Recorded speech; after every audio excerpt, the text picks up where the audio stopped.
The next one we're going to talk about here is fake updates, tackling disruptive malware. Now, within managed defense, we see a lot of different things. We see a lot of different threats, a lot of different pieces of malware that are affecting our customers. This one, we started seeing multiple instances of fake browser updates. Now, when we say fake browser updates, what does that mean? Well, that means you go to a website, there's an ad, or you visit some page, something along those lines, and you see, hey, click here to update your Chrome, click here to update your Mozilla, that sort of thing. And you click that, and then what you get is a piece of malware that's called Dridex. Now, most folks would see Dridex, or maybe not most folks, a lot of folks would see Dridex and think it's kind of a low-level commodity sort of backdoor. It's a piece of crimeware malware. It has multiple modules. It does many different things. But what we saw it used for in this case was actually initial ingress.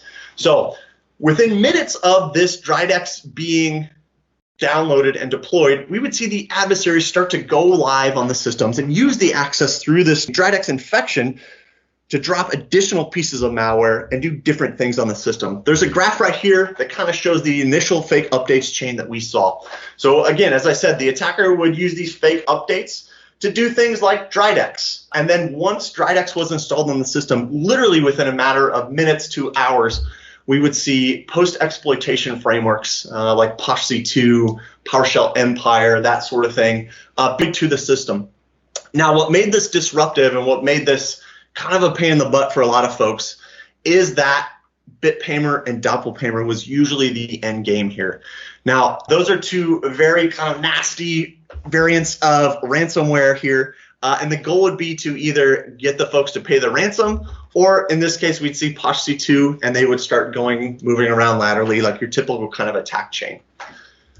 One particular interesting one that we saw 30 minutes to 2 hours after Dridex being deployed. Again, same kind of infection chain. Step one, redirection to a fake updates page. Click here to update X software. Dridex would be installed. And then what we would see is these post-exploitation frameworks being utilized. Download ADFind to gather these host lists. ADFind is a utility that allows you to query Active Directory. This particular attack, the adversaries used a renamed version of PSExec. PSExec is a free utility that's used to help remote into machines and rapidly deploy software and run commands on a number of machines concurrently. After that, RDP was used in a domain admin perspective to remote into the domain controller. The ransomware was then unfortunately downloaded from a public share site, and then PSExec was used to distribute the ransomware across the entire domain. Now, from the attack chain, what it looked like from the managed defense side, as soon as we started seeing this post-exploitation activity, that is the post-exploit stuff that happened after the Dridex malware, we immediately issued a community protection event. Again, hey, we're seeing this across multiple customers, multiple managed defense customers.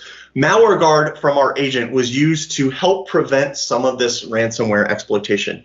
Malware Guard and Malware Protection are both antivirus engines. Malware Guard is a heuristic engine that kind of helps prevent and block a lot of these weird things. We also have a lot of signatures and detections in managed defense for ransomware to help prevent some of that.